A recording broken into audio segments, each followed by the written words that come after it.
Assalamualaikum warahmatullahi wabarakatuh.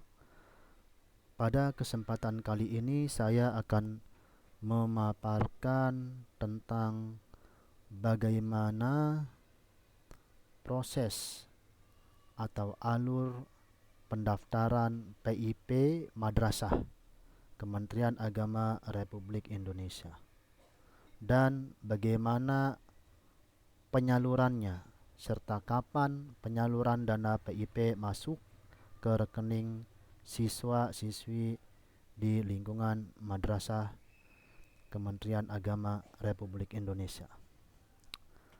Baik, berdasarkan surat edaran dari Direktorat Jenderal Pendidikan Islam Kementerian Agama Republik Indonesia perihal ketentuan teknis persiapan pendataan program Indonesia PIP tahun anggaran 2025.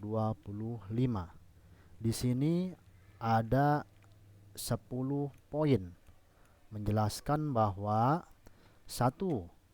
Penyaluran anggaran PIP di tiap tahun anggaran akan dilakukan melalui 2 tahap. 2. Tahap 1 akan menggunakan referensi data penerima PIP tahun anggaran 2025. Cut off data ditetapkan per tanggal 25 April 2025. Berkenaan dengan hal ini, Kanwil Kementerian Agama Provinsi sepenuhnya bertanggung jawab melakukan pengawasan secara internal dalam memastikan seluruh siswa di madrasah binaannya telah diinput secara valid di EMIS. 3. Setelah proses cut-off data selesai dilaksanakan, akan dilakukan proses pemadanan data secara internal maupun eksternal, termasuk proses validasi oleh pihak bank penyalur. 4. Proses penyaluran anggaran PIP tahap 1 akan dilakukan pada bulan Mei hingga Juni oleh pihak bank penyalur secara langsung ke rekening siswa masing-masing. 5. Tahap 2 akan menggunakan referensi data di semester sebelumnya dan atau siswa baru yang telah diinput oleh para operator di satuan pendidikan pada bulan Juli hingga Agustus. Data hasil cut-off bakal calon penerima PIP pada tanggal 1 September 2025. 6. Periode verbal data bakal calon penerima PIP di tahap 2 akan dilakukan sampai minggu keempat bulan September 2025. 7. Pada bulan Oktober akan dilaksanakan proses pemadanan data secara internal maupun eksternal, termasuk proses validasi oleh pihak bank penyalur. 8. Proses aktivasi dan penyaluran anggaran PIP tahap 2 akan dilakukan pada bulan November hingga Desember oleh pihak bank penyalur secara langsung ke rekening siswa masing-masing. Data yang akan digunakan melalui sistem EMIS merupakan data siswa yang valid NISN dan valid NIK. 10. Ketentuan lain terkait kebijakan PIP akan disampaikan melalui petunjuk teknis yang ditetapkan oleh Ditjen Pendidikan Islam.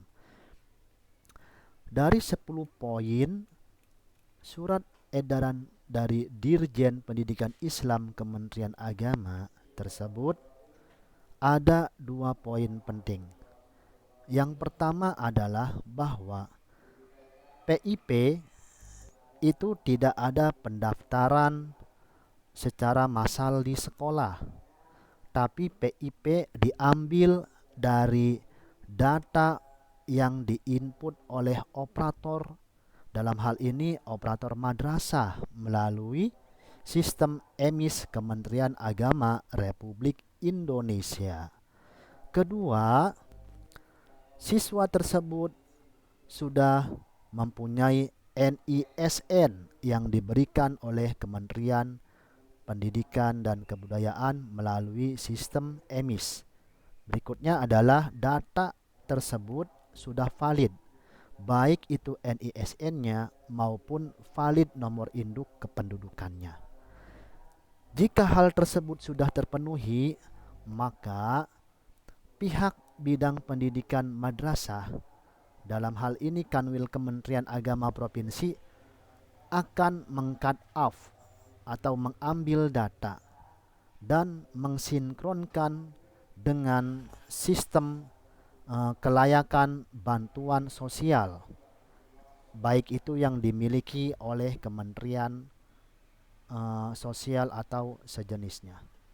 Jika dinyatakan layak, maka siswa tersebut akan ditetapkan sebagai penerima PIP.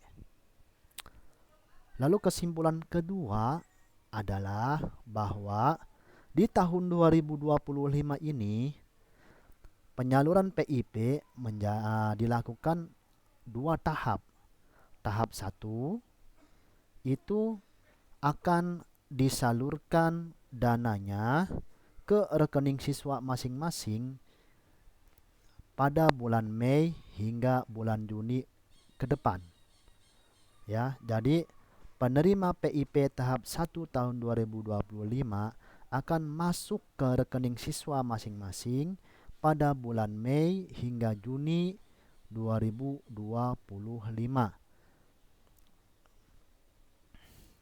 Terus tahap kedua,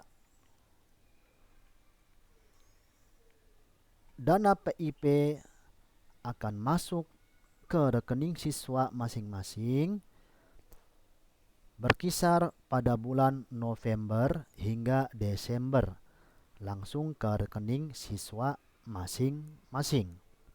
Nah, di mana PIP tahap 2 ini data yang diambil dari data penerima PIP tahap 1 dan atau penerima PIP yang sudah diinput oleh operator emis dan dinyatakan layak untuk mendapatkannya. Jadi kesimpulannya bahwa PIP itu diambil dari data satuan pendidikan. Dalam hal ini emis, sistem emis. Tidak ada pendaftaran di sekolah. Jadi pastikan jikalau anak Anda ingin mendapatkan PIP, lakukan cross check atau validasi bahwa anak tersebut sudah diinput oleh madrasah di sistem emis dan pastikan anak tersebut datanya sudah valid atau sudah benar, baik itu nomor NIK-nya ataupun nomor NISN-nya. Ya, pastikan semuanya sudah valid dan pastikan NISN tersebut sudah tampil. Setelah itu tinggal berdoa semoga anak-anak bapak dan ibu terpilih, terseleksi menjadi penerima PIP di tahun 2025. Demikian informasi yang dapat kami sampaikan. Jika informasi ini bermanfaat, silakan untuk like dan subscribe channel ini. Jika ada pertanyaan-pertanyaan tentang PIP, silahkan berkomentar di kolom komentar di bawah ini. Terima kasih. Wassalamualaikum warahmatullahi wabarakatuh.